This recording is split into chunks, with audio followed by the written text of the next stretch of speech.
ዳጊ አንተም ለኔ በጣም መልካም ሰው ነበርክ። በጣም ተናፍቀኛለህ። ፈጣሪ ከፈቀደ እንገናኝ ይሆናል።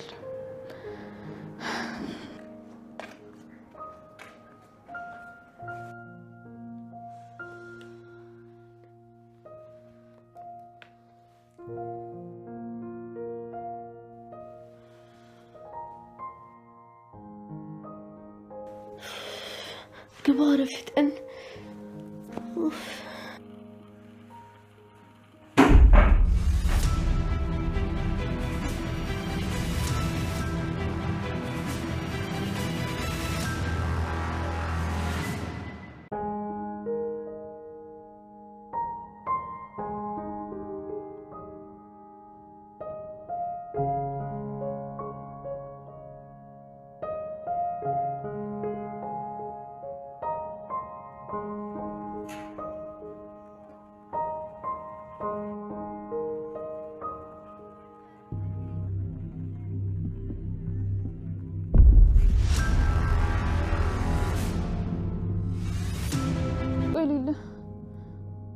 ምን ሆነ ነው? ቆይ አይኔ እኮ ለትንሽ ነው የተረፈው። አይ ምንም አልሆንኩም። የቆመ እንጨት መቶኝ ነው። እንዴ እያየህ አትሄድም እንዴ? ቆይ አይኔ ቢጠፋስ ኖሮ እንዴ ለትንሽ እኮ ነው የተረፍከው። የአይን አምላክ አውጥቶ እንጂ። ወይ ሐኪም ቤት እንሂድ እንዴ? አይ ቀላል ነው። እንዴ ምን ቀላል ነው? ለትንሽ እኮ ነው የተረፍከው። ተይ ብለኝ ያለ ልክ ጥሩ ይሁንሽ ኃጢአቴን አታብሽው። መልካምነትሽን ባየሁ ቁጥር ምን ያህል ክፉ እንደሆንኩ ትነግሪኛለሽ። አሳዳጊነትሽን እኔ ነኝ ያገትኳት። ለማምለጥ ስትሞክር እሷ ናት ያቆሰለችኝ ብዬ እንዴት ልንገርሽ? ሁሉንም እውነት ስታውቂ ምን ታደርጊ ይሆን? ዳጊ እናቴ እንደዚህ ናትና እና እንግዲህ እነዚህ ነገሮች አሁን ላይ ብሌን ላይ ትልቅ ችግር አምጥቶባታል። ብሌን በር ላይ ቆማ የሰማችው ወሬ ከዛ ቤት እንድትባረረ ሁሉ እያደረጋት ነው። በዛ ላይ ደግሞ እንግዲህ ካያችሁ በባለፈው ክፍል ላይ ዳግም የብሌንና አሳዳጊ አግቷታል። ያው አቶ በኃይሉ እንዳይገላት አስቦ ነው። ብቻ ልክ አይደለም ያደረገው ነገር። ሌላ ዘዴ ማለት ወንድ ልጅ ነው፣ ቆፍጠን ብሎ ሌሎች ዘዴዎችን መፈለግ ሲገባው ሴትዋን ማገቱ ብዙ ምን ያልተዋጠልኝም። እሱ ግን ላንቺም ለኔ መልካሙ ይሄ ነው፣ ልጎዳሽ ፈልጌ ሳይሆን አቶ በኃይሉ እንዳይገልሽ ብዬ ነው እያለ ነበር። እንግዲህ እንደው እናትህ እንደሆነች እንደው እንዴት ባወክ ዳግም? እናትህ ውዷ እናትህ እኮ ናት። ለዘመናት ስትናፍቅ ስትጠብቅ ለ18 ዓመት ሙሉ ልጄ የት ነው ያለው ብላ ስትጠብቅ የነበረችው እናትህ እንደሆነች እንዴት ባወክ? እና እንግዲህ ብሌንም ደውለው እናቷ እንዳገቷት ነግረዋታል ማለት ነው። በዚህ መሀል እንግዲህ ብሌን ማንን ማዳን እንዳለባት ግራ ገብቷታል። ምክንያቱም ደግሞ እንግዲህ በር ላይ ቆማ የሰማችው ወሬ ሰላምን ገድያት ሰውየውን ደግሞ ዘብጥያ የሚያወርደው መረጃ እጄ ላይ ስላለ ስለዚህ ንብረቱ ሁሉ እኔ ወርሳለሁ የሚል ወሬ ከሰማች ሰዓት ጀምሮ እንግዲህ ብሌን እንዴት አድርጋ ሰላምን ከዚህ ነገር እንደምትታደጋት እያሰበች ነበረ። በፍጹም እንድትጎዳት መፍቀድ የለብኝም፣ ሰላምን መጠበቅ አለብኝ ብላ እያሰበች ያለ ነው እንግዲህ ሌላ ዱብዳ የመጣባት። ዳግም የብሌንነት ታገተችበት ቦታ ሄዶ ነበረ፣ ቁልፉም እሱ ጋር ስላለ ማለት ነው። እና ሴትዋ ራሷን እንደመሳት ብላ ስለነበረ ፈቷታል መሰለኝ የታሰረችበትን። እናም እሱ ባደረገው ነገር ተጸጽቶ እያለቀሰ ያለ በሆነ ነገር ቅንጭላቱን መተው ያመለጠች መስሎን ነበር። ነገር ግን መልሰው በቁጥጥር ስር አውለዋታል ማለት ነው። እና እንግዲህ ለዳግም ይሄን ነገር ልትነግረው ፈልጋ ብሌን ቶሎ ና ቤት ብላው ነበረ። ነገር ግን እሱ እናትየዋ ይሄን አደጋ ስላደረሰችበት ቶሎ መምጣት ስላልቻለ ቃል ቀደመችው ማለት ነው። ብሌን በር ላይ ቁጭ ብላ ያለ ስልክ ደውለው እናትሽን አግተናታን ይሏታል። ቃል ደግሞ ወዲያው ስልክ ትደውልና ለአቶ በኃይሉ ብሌን ሁሉንም ነገር አውቃለች፣ እኔ ሰላም ልጅ እንዳልሆንኩኝና ሰላምንም ልገላት እንደሆነ አውቃለች። ስለዚህ የሆነ ነገር አድርግ ትለዋለች። በነገራችን ላይ ብሌን ቃልም ምን እንዳለች ደግሞ ሰምታለች። አቶ በኃይሉን ዘብጥያ የሚወርድ ፍላሽ መረጃ እጄ ላይ ያለ ያለችውን ነገር ረስተዋለች መሰለኝ። ብሌን ይሄ ነገር ለክፉ ቀን ማስቀመጥ አለባት። አሁን ላይ ቃል ንብረቱን ሁሉ ለራሷ ለማድረግ ነው እንጂ አቶ በኃይሉ ችግር ውስጥ ገቡ ብላ ሳስቦት አይደለም፣ ለራሷ ነው። አቶ በኃይሉ እየረዳት ንብረቱን ሁሉ ወደ እሷ ማቅረብ ነው የምትፈልገው። በጣም ብልጥ ናት። በነገራችን ላይ ደስ የሚለው ነገር ግን ሌላ ነገር አለ። እንግዲህ የቃል ጓደኛ ሆና ወደ ቤት የመጣችው ልጅ ማለት ነው ይህን ነገር ብሌን እንደሰማች ስታውቅ በአንቺ ምክንያት ነው፣ አንቺ እዚህ ቤት ባትመጪ ኑሮ ይህን ወሬ አላወራም ነበረ፣ ብሌንም ደግሞ ይህንን ወሬ አሰማም ነበረ፣ ስለዚህ ምክንያቷ አንቺ ነች በማለት ጓደኛዋን ታንቃታለች ማለት ነው። በዚህ የተነሳ መጥፎ ቃል ስለተናገረቻት ተመልሼ እዛ ጎዳና ላይ ሂጅ አላክም፣ ስለዚህ የዚህ ቤት ንብረት በእጅሽ አስገባለሁ፣ አንቺ ግን ድጋሚ የዚች ቤት ድረሽ እንዳትይ አላውቅሽም ትላታለች። እና ጓደኛዋ በጣም ትናደድና በውስጧ ጠብቂ፣ በቀጣይ ስመጣ ግን ሚስጥርሽን ሁሉ ዝርግፍግፍ ነው የማደርግልሽ ጠብቂኝ ብላ ፎክራባት ነው ሄደችው። ቃል ደግሞ በጣም ችኩል ስለሆነች ያደረገችውን ነገር ሁሉ ረስተዋለች። ለልጅቷ የነገረቻትን ሁሉ ነው የረሳችው። ለልጅቷ እንግዲህ የሰላም ልጅ እንዳልሆነችና ገንዘብ ተከፍሏት የሰላም ልጅ ሆና እዚህ ቤት እንደመጣች ሴትዋን ገላ ንብረቷን ልትወርስ እንደሆነና ነገር ግን እሷን ብቻ ሳይሆን ወንድምየውንም ገላ ማን ነው እስር ቤት አስገብታ ንብረቱ በሙሉ የኔ ግሌ ይሆናል የሚለውን ኳልኩሌት ለልጅቷ ነግራት ስለነበረ ሚስጥርሽ በእጅ እንደሆነ አላወቅሽም ማለት ነው ብላ እንግዲህ ወጣ ሄዳለች። ይህን ሚስጥር ብሌን ብቻ ሳትሆን አንቆርሻ ያባረረቻት ጓደኛዋም ሚስጥሯን ሰምታለች ማለት ነው። እና እንግዲህ የብሌን እናት ይህን ነገር ብሌን እንዳዳመጠች ሲያውቁ ነበረ እናቷ እንዳገቷት ያሳወቋት። መጀመሪያ ግን ያገቷት ወይዘሮ ገነት ብሌንና እናቷን ልታገናኝ እናቷን እየፈለገች እንደሆነ ሲሰሙ ነው ይህ ወሬ እስኪረግብ ድረስ ወይም ደግሞ ወሬውን እስኪረሱት ድረስ ሴትዋ እናግታት ብለው ነበረ ሀሳባቸው መጀመሪያ። ነገር ግን አሁን ደግሞ ብሌን ሁሉንም ሚስጥር እንደሰማች ሲያውቁ ጭራሽ እናቷን እንዳያዟትና ትንፍሽ ለማንም ምንም ነገር እንዳትል ያስፈራሯታል። እና እንግዲህ በመጨረሻም ያሏት ነገር እዛ ቤት እቃዋን ጠቅላ እንድትወጣ ነው። ከዛ በፊት ግን አቶ በኃይሉ እንግዲህ የማስመሰል አባት ነው እና ድንጋይ ተሸክሞ ወደ ቤት ይመጣና ያው እንደምታውቁት በባለፈው በወርቁ ምክንያት ሰላም ከቤት አባረዋለች። ወርቁን ለብሌን ስጦታ ብሎ ከሰጣት በኋላ ነገር ግን ማታ ልክ ወደ ቤት መጥቶ እሷ ናት ወርቅሽን የወሰደችው በማለት ልጅቷን በጥፊ ሲመታትና አምጪ ከደበቅሽበት እያለ እንግዲህ ሲያሰቃያት ነበረ ብሌንን ማለት ነው። ያው እንደሰጣት ስለሚያውቅ እሷ ጋር እንዳለ እርግጠኛ ስለሆነ ነው እንደዛ የሚለው እሱ። እሷ ግን ደግሞ የዛን ቀን ምን ብልጥ እንዳደረጋት አላውቅም፣ ብቻ ምን ሹክ እንዳላት የሰውየውን ጌጥ ማለት ነው ስጦታ ብሎ የሰጣትን አንተ ብቻ ብልጥ እኔ እኮ ብሌን ነኝ በማለት ወስዳ እንግዲህ የራሱ ኪስ ውስጥ አስቀምጣው ስለነበረ ጉዳዩ ወደ እሱ ዙሯን ማለት ነው። ሰላም ከሱ ኪስ ወርቁን ታየዋለች። እናም በጥፊ ነበር መታ ከቤት ይውጣ ብላ ያባረረችው። ታዲያ ግን ወደዛ ቤት መግባትና የዛን ቤት ነገር ማስተካከል ስላለበት ድንጋይ ተሸክሞ ወደ ቤት ይመጣና ብሌንን ይቅር በይ ልጄ፣ በድዬሻለሁ፣ በጣም ብዙ ነገር ነው የበደልኩሽ እያለ እንግዲህ ሲጠይቃት እያየን ነበረ። በመጨረሻም እንግዲህ ብሌን ይቅርታ አድርጌልሃለሁ ብለው ከተነሳ በኋላ ይቅር በይኝ ብሎ እህቱንም ይቅር በይ ብሎ ወደ ቤት መጥቷል ማለት ነው። የመጣው ግን ለተንኮል ነው፣ ለጥሩ ነገር አይደለም። እና እንግዲህ አንድ ነገር አሰቡ። ብሌን እዛ ቤት ካልወጣች አንድ ቀን ሚስጥሩ መውጣቱ አይቀርም ተብሎ ስለታሰበ ብሌንን ከዛ ቤት ለማባረር ተነስተዋል ማለት ነው። በነገራችን ላይ ከቤት ለማባረር ብቻ አይደለም ሊጎዷት ይፈልጋሉ።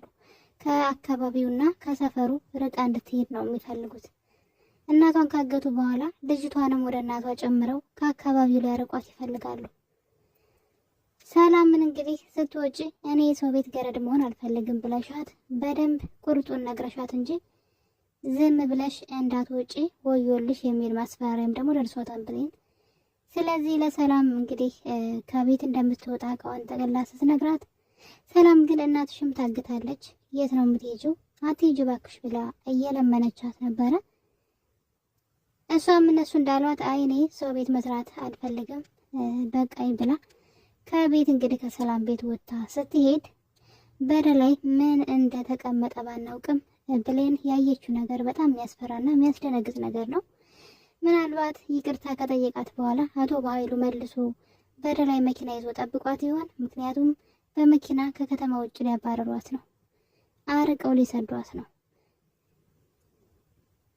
እንግዲህ በሌላ በኩል ደግሞ ብሌን ሚስጥሬን ከሰማሽ ብላ ቢላ አንስታ ስታስፈራራት ነበረ። እገልሻለሁ አንድ ትንፍሽ ብትላትም ብሌን ግን በሰዓቱ የእናቷን መታገስ ሰምታ ስለነበረ ይህን ነገር ልትቀበላት አልቻለችም፣ ልታዳምጣትም አልፈለገችም። ሌላው ደግሞ ቃል ናት። እንግዲህ ቃል እንደምታውቁት የአቶ በኃይሉን ፍላሽ ብዙ መረጃ የያዘውን ፍላሽ ራሷ ጋር ኮፒ አድርጋ አስቀርተዋለች። እናም በዚህ የተነሳ እንግዲህ ከሰዎች ጋራ በገንዘብ እየተደራደረችበት ይገኛል። ሰው ገንዘብ ወዳድ ሲሆን በጣም ከባድ ነው። እንግዲህ ቃል አቶ በኃይሉን ራሱ በቆፈረው ጉድጓድ ልትከተው ትንሽ ጫፍ ደርሳለች። የአቶ በኃይሉን ሚስጥር እንግዲህ በገንዘብ ስትሸጠው እያየን ነው። የሆነ ሰው ጋር ትደዋወልና ሙሉ ፋይሉን እልክልሃለሁ፣ የዚህን ያክል ገንዘብ ግን ትሰጠኛለህ ትለዋለች። ከሰውየው ጋር ተነጋግራ ጨርሳ ቪዲዮውን ለመላክ ዳውንሎድ እያደረገችው ነበር፣ ማለት ሰንድ ብለው ገና ወርዶ አላለቀም፣ ወደ ሰውየው አልተላከም። ገና ግማሽ ላይ ሲቀር ማን እንደመጣባት አናቅም። በሩን አንኳኩቶ የሆነ ሰው ይደርስባታል። እሷም እንግዲህ ከተቀመጠችበት ደንግጣለች። እርግጠኛ ነኝ አቶ በኃይሉ መጥቷል ወይም የምታወራውን ሰምቷታል እንጂ ሰላም ብትሆን እንደዚህ አያስደነግጣትም። ምክንያቱም መብቷ ነው፣ ምንም ያደረገችው ነገር ስለሌለ ማለት ነው። ስልኳ ላፕቶፕ ላይ የፈለገችውን ነገር ልታደርግ ትችላለች። ነገር ግን የተጠረጠረችው ነገር ሳይኖር አይቀርም። ለማንኛውም ግን ብሌን በጣም ብዙ ነገሮችን እዚህ ቤት ሚስጥሮችን እያወቀች መታለች። ነገር ግን የሁለቱ የሌቦቹ ማለት ነው የአቶ በኃይሉና የቃል ነገር በጣም ነው የሚያስቀኝ። የምሬ ነው የምላችሁ። ራሳቸው ሁለቱን ባዘጋጁት ወጥመድ ራሳቸው ሊወድቁ ነው። እንግዲህ መጨረሻቸው እንደዛ ነው የሚሆኑት። ለጊዜው ብሌንን ቢያሰቃዩም ማለት ነው። ሰላም ግን ብሌን ከዛ ቤት እንድትወጣ መፍቀድ አልነበረባትም። ልጅቷ እኔ ሰው ቤት መሮኛል አልፈልግም ብላት ነው የወጣችው። እንደዚህ በይ ብላውት ነው ታዲያ። እምቢ ብለሽ ብትሄጂ ምን ሆነሽ ነው ብላ ልትመልስሽ ስለምትችል እኔ ሰው ቤት መስራት ስልችቶኛል አልፈልግም ስትላት ሰላም ደንግጣ የምን የሰው ቤት አለች። ምክንያቱም ሰላም ልጅቷን እንደ ልጇ ነው የምታያት። ምንም አይነት እንደዚህ አይነት ስሜት እንዲሰማት እንኳን አትፈልግም። ብሌን ግን እኔ የሰው ቤት ሰርችቶኛል ከዚህ በላይ እዚህ ቤት መስራት አልፈልግም ስላለቻት ሰላም ራሱ ላትፈልጋት ትችላለች። ከዚህ በኋላ የት ናት ብላ ለምን ተናግራ ነው የወጣችው። ነገር ግን ይሄን ነገር ዳግም ያውቃል። ዳግም የብሌን እናት ቅንጭላቱን በሆነ ነገር መታው። እንግዲህ ቅንጭላት ራሱን ማለት ምንድነው ቅንጭላት ነው የሚባለው አማርኛ። አዎ እሱን እንግዲህ አስሮ ነበርና ወደ ቤት ሲመጣ ምን ኮና ነው ትለዋለች። እሷም እንግዲህ የቴሌ ገንድ ነው የመብራት እንጨት መጥቶኝ ነው ብሎ በጣም እኮ ተጎድታል እያለች እሱን ለማባበል እየሞከረች እያለ ነበረ ስልክ የተደወለላት። ስልክ ከደወሉ በኋላ ዛሬውኑ የሰላምን ቤት ለቀሽ ውጪ፣ ያለዛ ግን እናትሽን በህይወት አታገኛትም ሲሏት እሺ ያላችሁትን ሁሉ አደርጋለሁ፣ ጠዋት ላይ መኪና በር ላይ መጥቶ ይጠብቅሻል፣ በዛ መኪና ከዛ ቤት ትወጫለሽ አሏት። እሺ ብላ ስትስማማ ያለ ፈቃዷ እዛ ቤት እንደምትወጣ ዳግም ያውቃል። ስለዚህ ይህን ነገር ለሰላም ሊነግራት ይችላል። ብሌን የሄደችው ተገዳ ሰዎች አስፈራርተዋት እንደሆነ ሊነግራት ይገባል ብዬ አስባለሁ። ዳግም ግን በጣም ራስ ወዳድ ነው እውነት ለመናገር ከሆነ። እንግዲህ በሱ ቤት የእሱን እናት ሊያገኝ የሰውን እናት እንደዚህ ማሰቃየቱ ግን አስባችሁታል? እንደዚህ አይነት እንትን አለ ማለት የራሳችሁን ነገር የሰው ነው ብላችሁ በሰው ላይ መጥፎ አለማድረግ ይሄ ነው አታድርጉ የሚባለው ለዚህ ነው። የሰዎችን ያደረግን መስሎን የራሳችንም እንደዚህ ልናደርግ ስለምንችል ልንጎዳ ስለምንችል፣ ስለዚህ ዳግም አሁን የብሌንን አሳዳጊ ጎድቶ ማለት ራስ ወዳዱ ነው ማለት ነው። የእሱን እናት ሊያገኝ ፈለገ። ነገር ግን የገዛ እናቱን ያገታት። አያችሁ ክፋት ምንድነው? ራስን ነው የሚጎዳው የሚባለው ለዚህ ነው። እና የዳግም ራስ ወዳድነት ምንም ወንድ እኮ አይመስልም። እውነቴን ነው የምላችሁ። ማንም እየተነሳ ሊያስፈራራው አይገባም ነበር። ቃል እንኳን በሷ አቅም ማለት ነው በሷ አቅም ሁለት ሰው ነው እየታገለች ያለችው። አንደኛው የሰላም ልጅ ለመምሰል የምትጋጋጠው ነገር ትልቅ የቤት ስራ ነው። በዛ ላይ ደግሞ አቶ በኃይሉን ለመጣል ደግሞ የአቶ በኃይሉ ሚስጥር ይዛ ማስፈራሪያ የያዘች፣ በዛ ላይ ገንዘብ እየለቀመችበት ያለች ለሰው ሁሉ እየሰጠች ማለት ነውና እስኪ እሷን እንኳን ያያት። አሁን እሷም እንግዲህ አላማ ስላላት ነው። እሱ ግን ለአንድ ለእናቱ ብሎ ብዙ ዋጋ መክፈል እየቻለ የሰዎችን አሳጥቶ እሱ ሊያገኝ ፈለገና እንዴት እንደሆነ ግን ተመልከቱ። እሱ የሰዎችን ጎድቶ የሰዎችን አሳጥቶ ራስ ወዳድ ሲሆን የራሱን ነው መልሶ ያበላሸውና አሁን ላይ በየትኛውን እናቱን ነው የሚያገኛት? የገዛ እናቱን አግቶና ያደረገው ነገር በጣም ነው የሚያስጠላው። እንደው የሚያገታት ቀንኛ የመሰለን እሱ ሰውየው ሊገላት ስለመጣ እንዳያገኛት ብሎ ነው ብለን ነበር። ነገር ግን አግቶ ለራሳቸው ነው የሰጣቸው አሳልፎና ዳግም ያደረገው ነገር በጣም ነው የሚያስጠላው። ምን ጥቅም አገኘሽ? አሁን የት አለ እናቱን ያገኘው? አገኘ? የለም። ምክንያቱም ያገታት ራሱ እናቱ ውድ እናቱ ስለሆነችና የዳግም ነገር በጣም ነው የገረመኝ። የምሬ ነው የምላችሁ። ምን አስቡ እንደው ማለት ነውና እንደዚህ በጣም ራስ ወዳድ መሆን የለብንም። የኛን ነገር ለማግኘት ብለን የሰዎችን ነገር ህይወት ማበላሸት ልክ እንደ ዳግም ማለት ነው አግባብ አይደለም።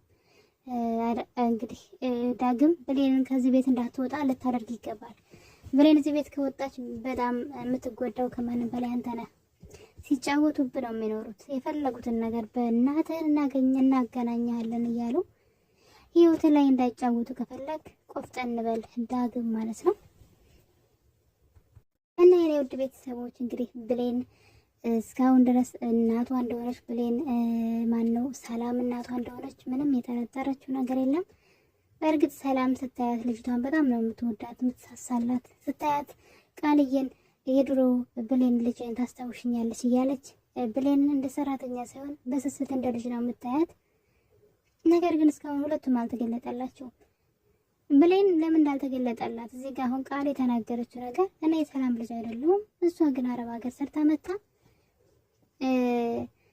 የውሸት ልጅ የጠፋችባታለች ምናምን ታሪኩን በደንብ እኮ ተናግራለች ቃልና ያንን ታሪክ ብሌን ሰምታለች። ይቺ ሴት እኮ እናቴ ልትሆን ትችላለች ብላ መጠርጠር ለምን እንዳልቻለች አላውቅም።